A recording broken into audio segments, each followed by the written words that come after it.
The Frog Prince. Part 1. Once there was a princess who liked to sit under an old tree next to a well. She had a small golden ball that she loved to play with. She would toss the ball in the air. Then, she would catch it in her hands. One day she dropped the ball.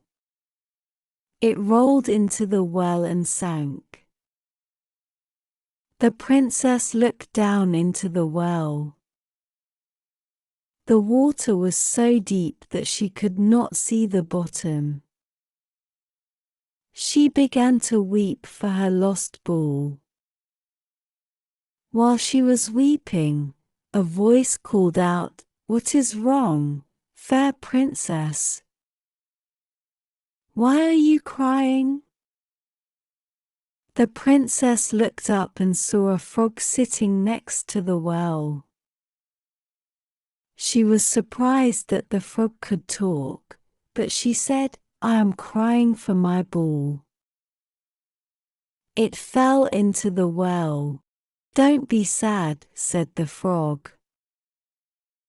"I can get your ball, but what will you give me as a reward if I help you?" "Oh, I will give you whatever you wish," said the princess. "You may have my dresses, my gems, even my golden crown." The frog replied, "I do not care for those things. But, if you will love me and be my playmate, if you will let me sit at your little table, eat from your little plate, and sleep in your little bed, if you will do these things, then I will fetch your ball from the bottom of the well." "Oh, yes, yes," said the princess. "I will do what you say. I swear I will." But even as she spoke these words, she was thinking to herself, "What nonsense this silly frog babbles. He sits in the water with the other frogs and croaks. He cannot be my playmate." The frog jumped into the well. He swam down to the bottom. Then, he came back up with the ball. He plopped it on the grass. The princess was thrilled. She picked up the ball and skipped away with it. "Wait! Wait!" cried the frog, as he hopped after the princess. "Take me with you. I can't run as quickly as you." It was no use. The princess ran away. The princess soon forgot about the promise she had made to the frog, but the frog did not forget. The next day, while the princess was sitting at dinner with the king, there was the sound of something wet creeping up the marble staircase. It went plop, plop, plop.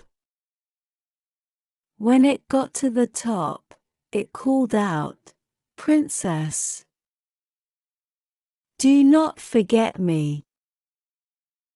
The princess ran to see who it was.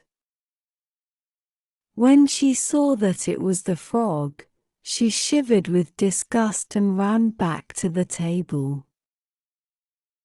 The king saw that the princess was upset. "What is the matter?" he asked. "Has some giant come to carry you off?" "Oh, no," she said. "It is no giant. It is only a nasty frog. Yesterday my ball fell into the well. The frog went and got it for me. I told him if he did, he could be my playmate. I did not think he could come out of his well, but he is here. He wants to come and sit with me. The king spoke with a stern voice. My child, he said, you must keep your word. Go and let the frog in. Part 2.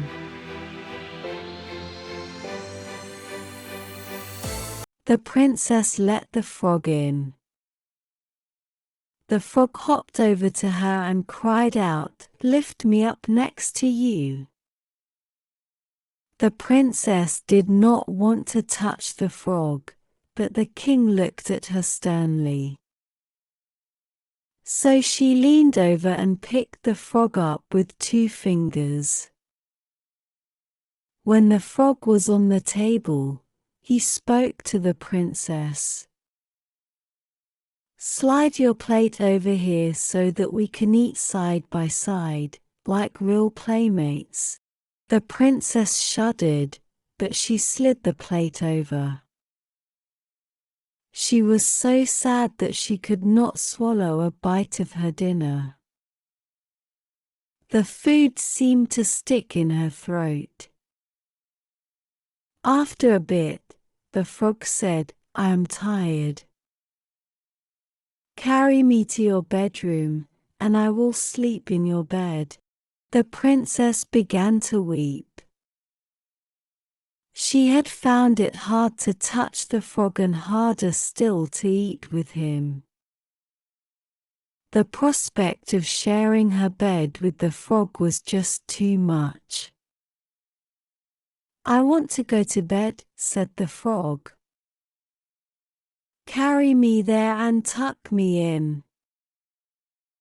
The princess looked at her father. The king did not speak, but his face said, "You must keep your word." The princess picked up the frog and set off for her bedroom.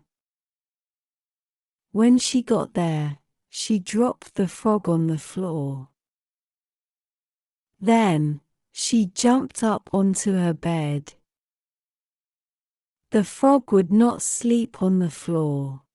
He hopped over to the bed and said, "Lift me up and let me sleep with you in the bed. Lift me up, or I will tell your father."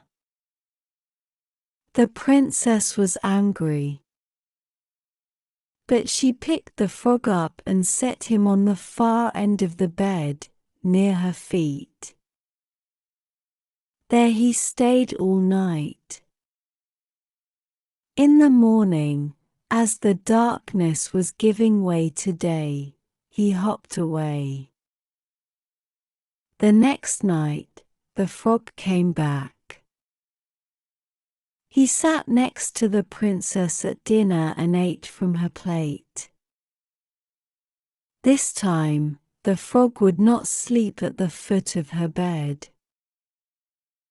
"Let me sleep under your pillow," said the frog.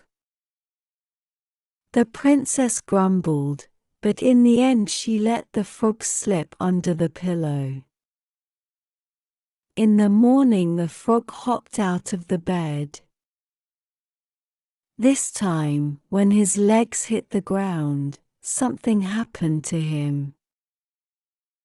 He was changed from an ugly frog into a handsome, young prince. The prince spoke to the princess. "You see, I am not what I seem to be. I am a prince. A wicked witch cast a spell on me and turned me into a frog. No one but you could undo that spell, princess. I waited and waited by the well in the hope that you would help me." The princess was speechless, but her eyes sparkled. "Will you let me be your playmate?" said the prince. Do not forget the words you spoke at the old well. The princess smiled and took the prince by the hand. The two of them went out to play. For years the prince and princess were playmates and best friends. Then, when they were grown up, they fell in love and got married. The end.